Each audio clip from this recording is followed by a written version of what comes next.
ফাল্গুন মাসের কৃষ্ণপক্ষের ত্রয়োদশী ও চতুর্দশী তিথিতে এদেশের লক্ষ লক্ষ ভক্তের দ্বারা পরম পবিত্রতার সাথে পালিত হয় শিবরাত্রি। আসলে সারা বছরে মোট শিবরাত্রির সংখ্যা 12টি, কিন্তু ফাল্গুনের এই তিথিটি সবচেয়ে পবিত্র বলে গণ্য হয়। সমগ্র ভারতবর্ষের গ্রামে শহরে ছড়ানো ছিটানো হাজার হাজার শিব মন্দির যেন ফাল্গুন মাসে জেগে ওঠে শিবরাত্রি উপলক্ষে। এদেশের অলিতে গলিতে অজস্র শিব মন্দিরের অস্তিত্ব হঠাৎ টের পাওয়া যায় ওম নমঃ শিবায় মন্ত্রের গুঞ্জরণে। হবেই বা না কেন? শৈব মতে সব ব্রতের মধ্যে শিবরাত্রিকে তো শ্রেষ্ঠ ব্রত বলে ধরা হয়। বলা হয় এই ব্রত পালন করলে নারীর সব কামনা পূর্ণ হয়ে যায়। পতি কামনা, পুত্র কামনা, বৈধব্য খণ্ডন ও সাংসারিক মঙ্গল ইত্যাদি ইত্যাদি। তাই নারীদের এবং বিশেষভাবে কুমারী মেয়েদের কাছে এই ব্রত হয়ে ওঠে সুবর্ণ সুযোগ। সাধারণভাবে তারা শিবলিঙ্গে জল ঢেলে প্রার্থনা করেন শিবের মতো স্বামী। তবে কি এত বড় ব্রতের মাহাত্ম্য শুধু এইটুকুই? শিবরাত্রি কি শুধুমাত্র মেয়েদের ব্রত? শিবরাত্রিতে শিবলিঙ্গের মাথায় জল ঢালার কারণই বা কি? কোন ঘটনার প্রেক্ষিতে মর্তধামে শুরু হয় শিবরাত্রি ব্রত? শিবরাত্রি পালন করার নিয়ম কানুনগুলো কি কি? শিবরাত্রির ব্রত কথা শ্রবণ করলে কি হয়? মোট 12টি শিবরাত্রি থাকলেও এই ফাল্গুন চতুর্দশী শিবরাত্রি কেন এত মহিমান্বিত? এ সকল প্রশ্ন ঘুরে ফিরে এসে উকি দেয় আমাদের মনের কোণে। এই প্রশ্নগুলোর উত্তর হয়তো আমরা অনেকেই জানি, আবার অনেকেই জানি না। যারা জানেন না তাদের জন্য এই ভিডিওটি অত্যন্ত মূল্যবান এবং কাঙ্ক্ষিত। আজ আপনাদের জন্য রইল শিবরাত্রির ব্রত কথা, শিবরাত্রি সম্পর্কিত যাবতীয় জিজ্ঞাসার উত্তর এবং সর্বোপরি শিবরাত্রি সম্পর্কিত সমস্ত খুঁটিনাটি তথ্য। আশা করছি ভিডিওটি শেষ পর্যন্ত আমাদের সাথেই থাকবেন। পুরাকালের কথা, তখন কৈলাস পর্বতের শিখর ছিল সর্বরত্নে অলঙ্কৃত। ছিল ছায়াশু নিবিড়, ফুলে ফলে শোভিত বৃক্ষ লতা ও গুল্ম ঢাকা। পারিজাত সহ অন্যান্য পুষ্পের সুগন্ধে চারিদিক থাকত আমোদিত। এখানে সেখানে দল বেঁধে নৃত্য করে বেড়াতো অপ্সরারা। ধ্বনিত হতো আকাশ গঙ্গার তরঙ্গ নিনাদ। ব্রহ্মর্ষিদের কণ্ঠ থেকে শোনা যেত বেদধ্বনি। এই কৈলাস শিখরে শিব পার্বতী বাস করতেন। গান্ধর্ব, সিন্ধ, চারণ প্রভৃতি তাদের সেবা করত।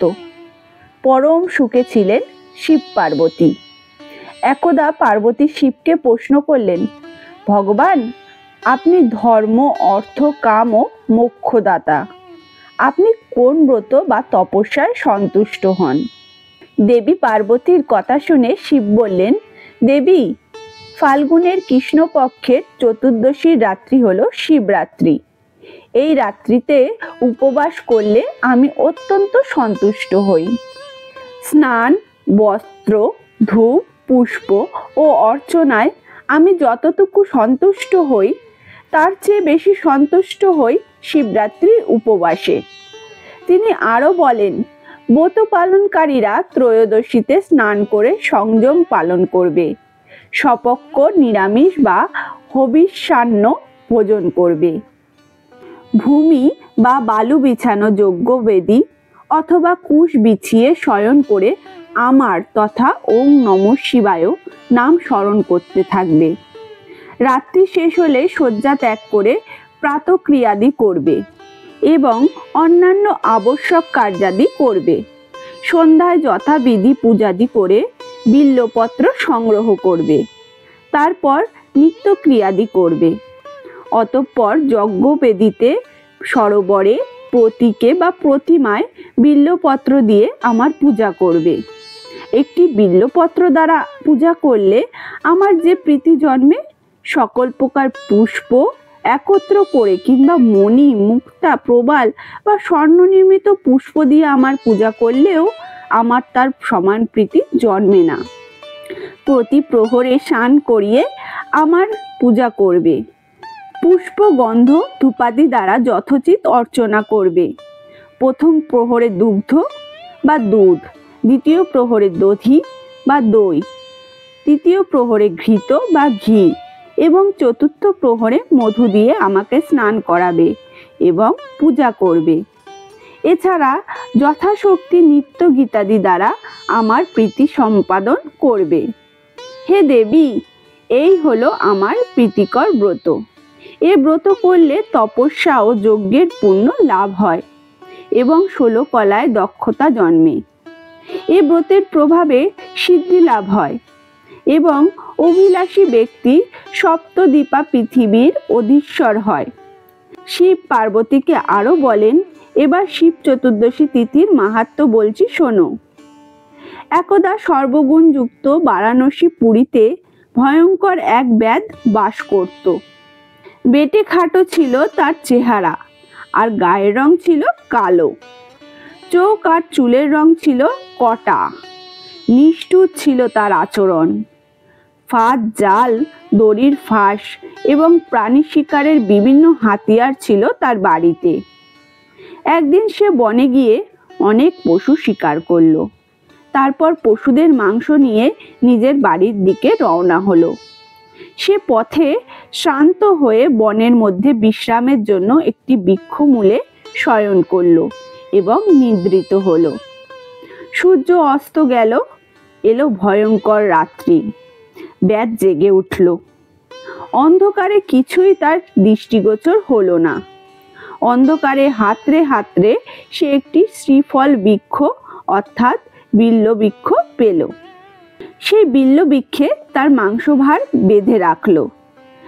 বৃক্ষতলে হিংস্র জন্তুর ভয় আছে, এই ভেবে সে নিজেও এই বিল্ব বৃক্ষে উঠে পড়ল। শীতে ও ক্ষুধায় তার শরীর কাঁপতে লাগলো। এভাবে সে শিশিরে ভিজেই সারা রাত জেগে থাকলো। দৈববশত সেই বিল্ব বৃক্ষমূলে ছিল একটি শিবলিঙ্গ। তিথিটি ছিল শিব চতুর্দশী, আর ব্যাধও সেই রাত্রি কাটিয়েছিল উপবাসে। তার শরীরের ঝাঁকুনিতে কয়েকটি বিল্বপত্র পতিত হয়েছিল নিচের সেই শিবলিঙ্গের উপর। এভাবে উপবাসে বিল্বপত্র প্রদানে এবং শিশির স্নানে নিজের অজান্তেই ব্যাধ পালন করলো শিবরাত্রি ব্রত। পরদিন প্রভাতে ব্যাধ নিজের বাড়িতে চলে গেল।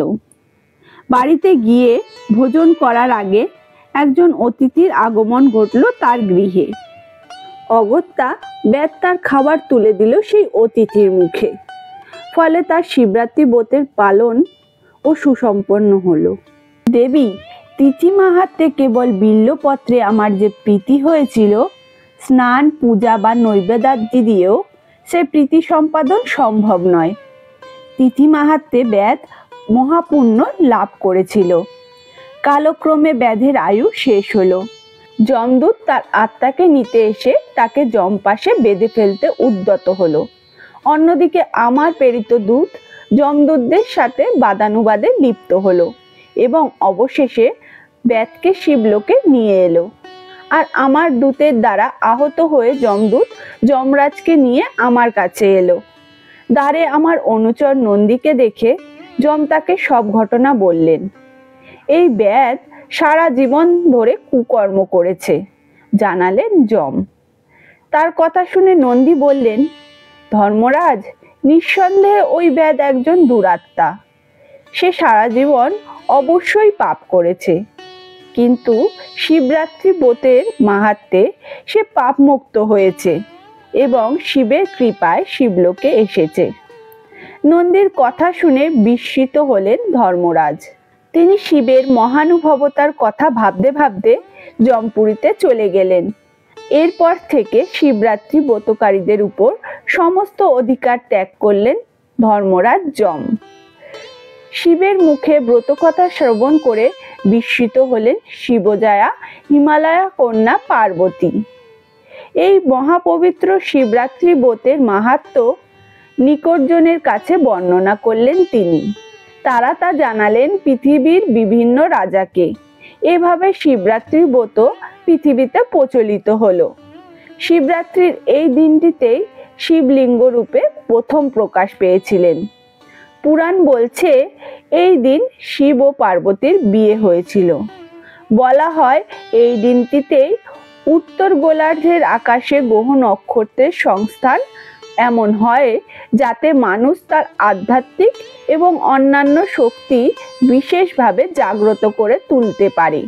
শিব নিজে উমাকে বলেছিলেন এই তিথি পালন করলে সব পাপের ফল থেকে নিষ্কৃতি মিলবে এবং মোক্ষ লাভ হবে।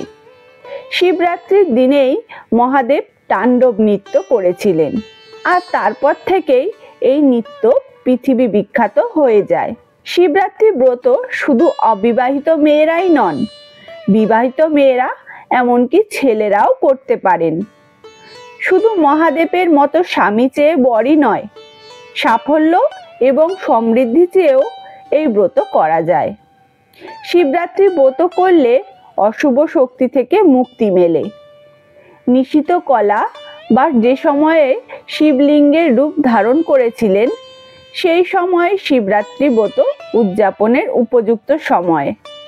মহাশিবরাত্রির ব্রত করলে রজ এবং তমগুণগুলির সংযম শক্তি বাড়ে। বলা হয় শিবরাত্রিতে মহামৃত্যুঞ্জয় মন্ত্র পাঠ করলে সমস্ত গ্রহের প্রকোপ থেকে রেহাই মেলে। আয়ু সংকট থেকে বাঁচতেও এই মন্ত্র খুবই কার্যকরী। এছাড়াও এই ব্রতের ব্রতকথা শ্রবণ করলে মহাপুণ্য লাভ করেন শ্রোতারা। তো বন্ধুরা, আজকের এই ভিডিওটি তোমাদের কেমন লাগলো কমেন্ট করে অবশ্যই জানিও, এবং কমেন্টে ওম নমঃ শিবায় লিখতে ভুলো না।